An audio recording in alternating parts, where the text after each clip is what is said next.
Hello and welcome to the Clinical Care Options Podcast. I'm your host, Hilary Tungal. In the third of 3 podcasts on PBC, we discuss new and emerging therapies. Today's episode features Marlyn Mayo, MD, from UT Southwestern Medical Center, Stuart Gordon, MD, from Henry Ford Health, and Pam Rivard, RN. This episode is part of a larger educational program titled Itching for More, Improving Care of Pruritus and PBC.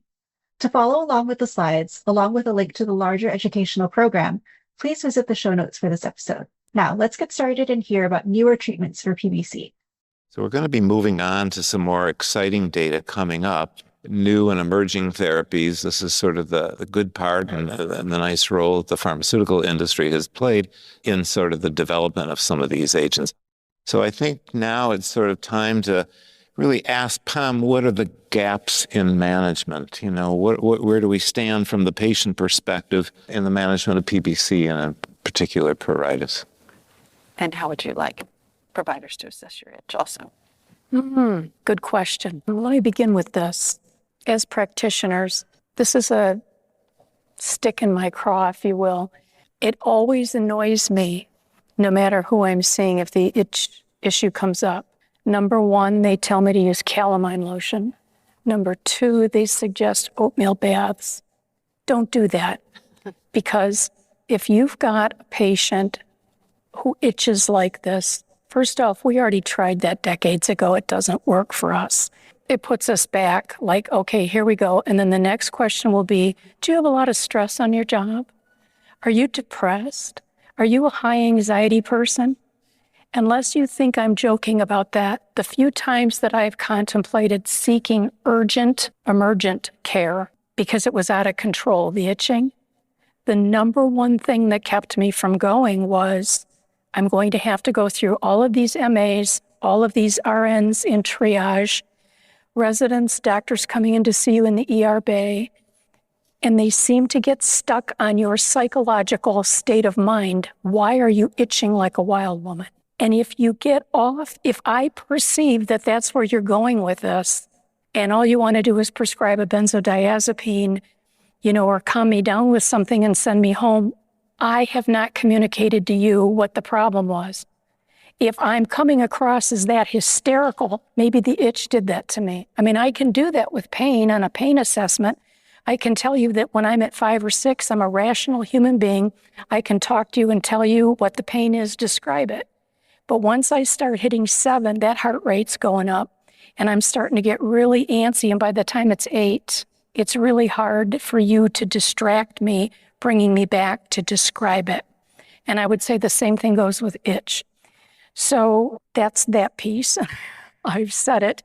In fact, I will tell you this as a patient. The reason I have never agreed to the SSRI is 2 reasons. 1, my itch is not a 365-day-a-year problem. When it is a problem, it's 100%. And I don't want to take a drug 365 days a year. But let's go back to seeking help, possibly at urgent care from a provider who does not know me well. I tend to stick with my doctors for years. You don't know me well. The first thing you do, I tell you that I'm not anxious, I'm not under stress, I'm itching like a fool, and you see that I am taking an antidepressant. Again, that little decision tree goes off over here that she's really possibly got an emotional problem or a depression problem. And sometimes the wounds are so bad if you've been itching, I don't want anybody to think I'm cutting or abusing myself. There's an issue there too. So lest you think I'm exaggerating, I'm not, and I'll move off of that subject. But there's a question here, and it's a good one. Among non-pharmacological treatments, do you ever, this would be for you, right? Advise for acupuncture when your patient does not respond to drugs? I have actually never used acupuncture to treat pruritus. So, and I've had a lot of acupuncture years ago, and I never heard of it for itch. Yeah. Now, that could be my ignorance on the subject, but I don't know anything about it. Was I to address this one? How would Pam like the provider to ask about the severity of a pruritus? Straight up. How bad is it? And don't confine me to 24 hours, 48 hours, 1 week, 1 month. I find myself very frustrated with that, especially if it ties in and it affecting the quality of your life. Okay. I guess words have meaning and we all respond to different expressions and words. I love my life. I have a great life. I have a busy life, a creative life. I've changed my whole life to accommodate the fatigue, primarily with this disease, and the itch. So just ask me straight up about it. Tell me you believe me. We're not exaggerating. Over the years, when I've gone online to try and find more information, some things seem to disappear or become diminished in the literature, and some things become more pronounced. I think there's more, not just attention, but we're being believed more about the itch. My gastroenterologist, as brutal as he was with me, he's a fine physician. He's a fine physician, but he came right out and told me, Pam, I may not see 3 to 5 patients in my career with your diagnosis. So he really wasn't knowledgeable about a lot of things, and probably based on his training and what we knew a number of years ago, it was the truth. It's just the way he delivered it, and I'll forgive him for that. If you're going to assess my pruritus, and I tell you how severe it is, you don't have lots of options to counter with on how you can help me solve it. As Gordon and Marlyn have shared with us, there are things coming in the pipeline, and I'm really excited about that. I guess go ahead and ask it. I'm going to tell you truthfully. You'll have to address it with the tools that you have at hand, but I really believe in the clinical trials and the privilege I've had to participate in several of them. And several of them I was kicked out of. Once my alkaline phosphatase was too low, and the other time it was too high, and they were both studies that I had wanted to participate in. Offer that. Say, look for it. Pass someone like me on to someone and get me registered for some clinical trials. There's some really good pieces and things to communicate about that probably a little bit later, but the answer to the question is come right out and ask me, and believe me when I tell you, and don't quantify me to a specific period of time. Very nice. Thank you, Pam. And as you were talking about the sertraline, it was interesting to hear the patient's perspective, because when I first heard of the sertraline paper, I thought that's an interesting mechanism of action. I wonder how it's working, but I didn't really think that, the patients would perceive it as, a pejorative, or that you're depressed, right? Let's give you an antidepressant. Well, let's hear from Dr. Mayo, who wrote the paper. Well, I think there are patients and physicians who wonder what the mechanism is, and if it's just making people less depressed, which is why in the trial we did depression assessments to see if it correlated. And I can't tell you for sure what the mechanism is. We've done functional brain MRI studies that show that when people are itching from PBC, they get tremendous activation of the limbic system in the brain. And interestingly, they do not get any sensory cortex activation. So it's not like a local sensory feeling coming from the arm or behind the knees or whatever it is that you're itching. And I suspect that the neuromodulatory effects are downregulating that non-specifically, but don't know. All right, very nice. I think we're going to move on to the next section here, which is really, I think, the most exciting, that there's research into this arena, that there's interest on the part of the pharmaceuticals to come up with newer agents, and that we're really moving in a good direction here. So over the next several minutes, we're going to be going over various agents that are being used and are showing promise in the treatment of cholestatic itch. And the first of these would be the PPAR agonists for PBC and for its effect on pruritus. There are various PPAR agonists that have different mechanisms depending on which receptor is being activated. So there's the alpha PPAR agonist, which is predominantly the phenofibrate. There's gamma, and then there's delta, which is predominantly the seladelpar agent, and there's pan-PPAR agonists, including bezafibrate and elafibranor. And what we're going to be going through here now include the FITCH trial, fibrates for itch, and the BEZURSO trial, which is bezafibrate and urso. We'll be talking about the phase 3 ELATIVE trial, looking at elafibranor, and the phase 3 response trials for the seladelpar. So the BEZURSO trial was published in the New England Journal by Corpuscio in 2018 and was a randomized double-blind placebo-controlled trial in patients with PBC who had inadequate response to ursodeoxycholic acid. So it was not predominantly looking at pruritus, but it was looking at the addition of bezo with urso in the treatment of PBC, specifically looking at the itch component. Patients who received the BEZURSO, the bezfibrate with urso, seemed to have a reduction in their overall itch at the end of the 24-week period. So it was the beginning of literature that was starting to show that the bezofibrates may actually have improvements in itch. And then the FITCH trial, which is fibrates for itch, which was a randomized double-blind placebo-controlled trial in patients with other forms of cholestasis, not just PBC, PBC, PSC, secondary sclerosing cholangitis. And this was published by De Vries in Gastroenterology in 2021. And this is looking just at the PBC patients, where there was 26, showing that bezofibrate for patients with PBC, 55% had a significant reduction in their visual analog score compared to very few in the placebo group. So the emergence of literature suggesting that bezo, which is not currently available in the United States, is having a favorable effect on itch.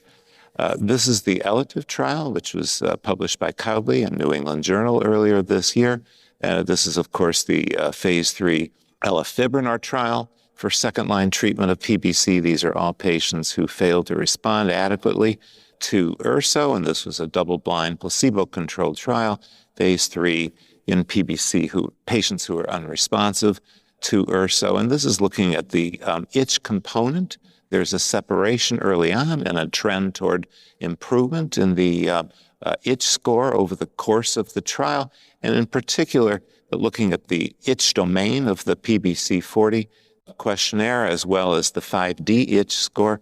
There were marked improvements on elafibranor as compared to placebo. So the beginning of literature that's suggesting now that these PPAR agonists can actually have improvement in itch, which has really not been shown before.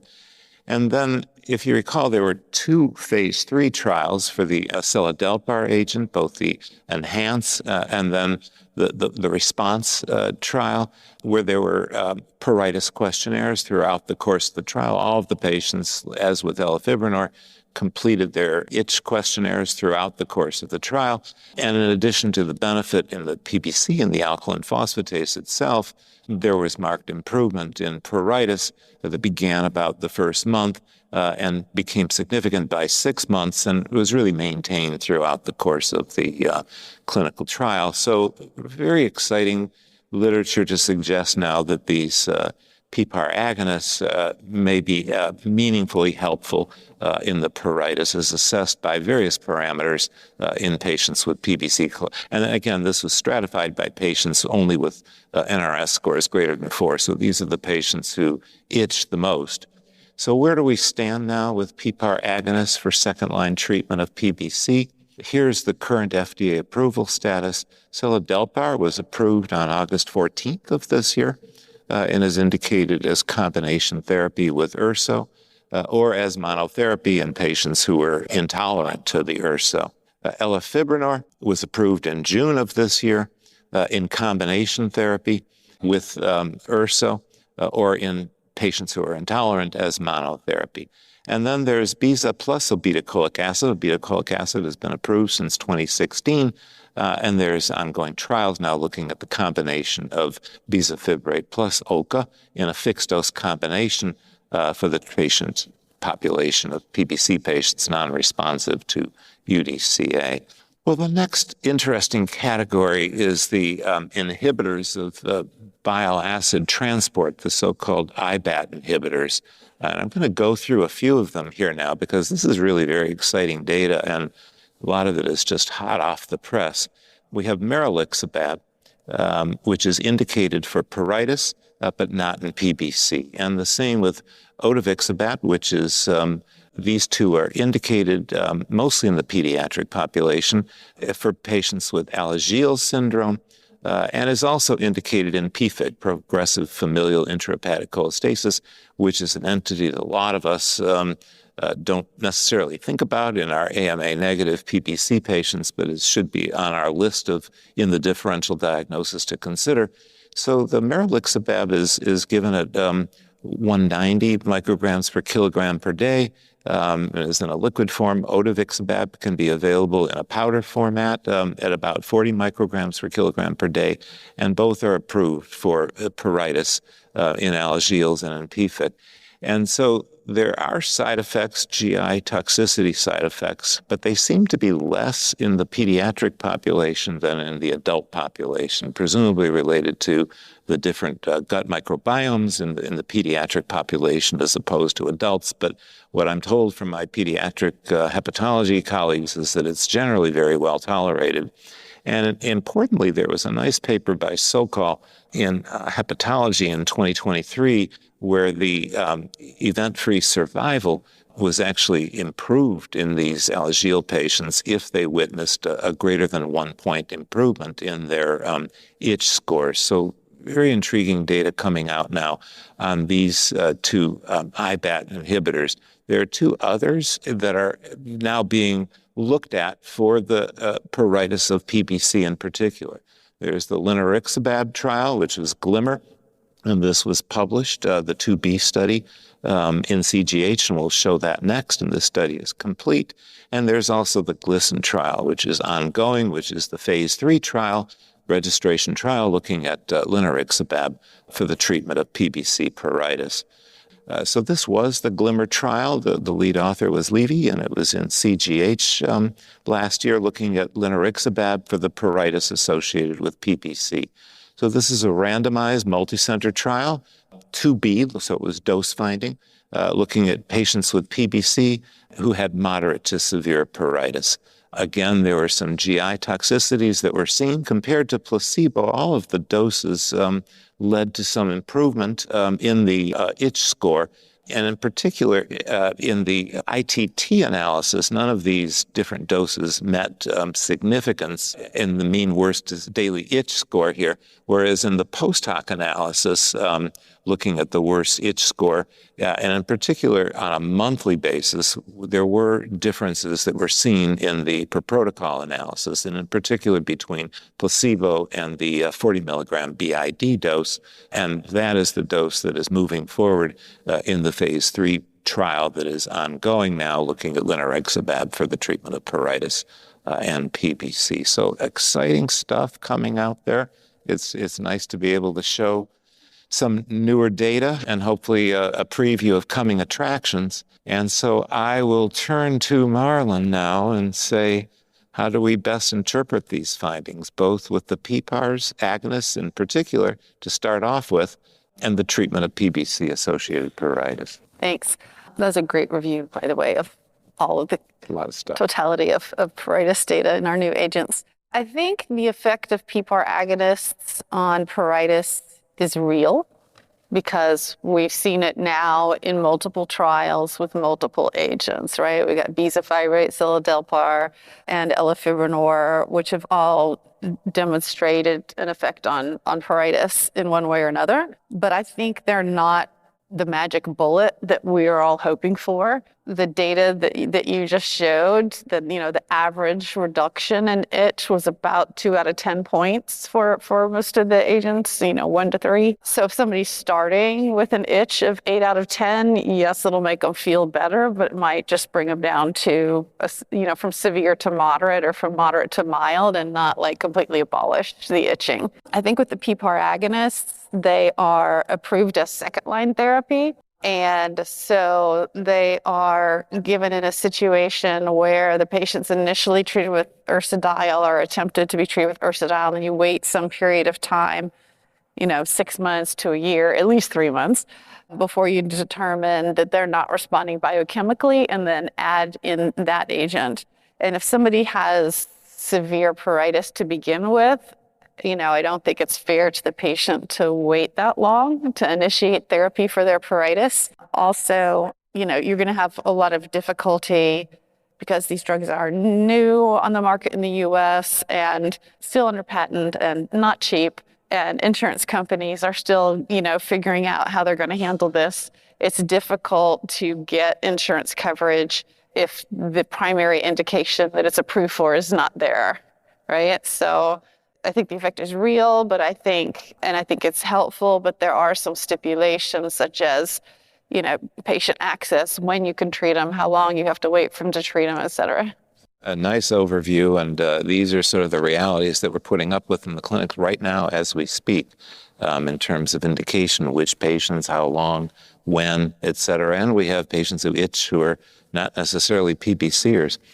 And what about the IBATs, Marlyn? This is a nice burgeoning field, and it's very exciting. How is this, do you think, going to fit into the landscape of PBC-associated pruritus? Well, first of all, they're not the ones that are under study in PBC are not yet approved. So we're all talking hypothetically in the future. Although I have tried to get odevixibat or maralixibat for some of my adults, it's been a challenge. Expanded access. Sometimes you can petition to get it. Yeah, he's talking about the difficult access.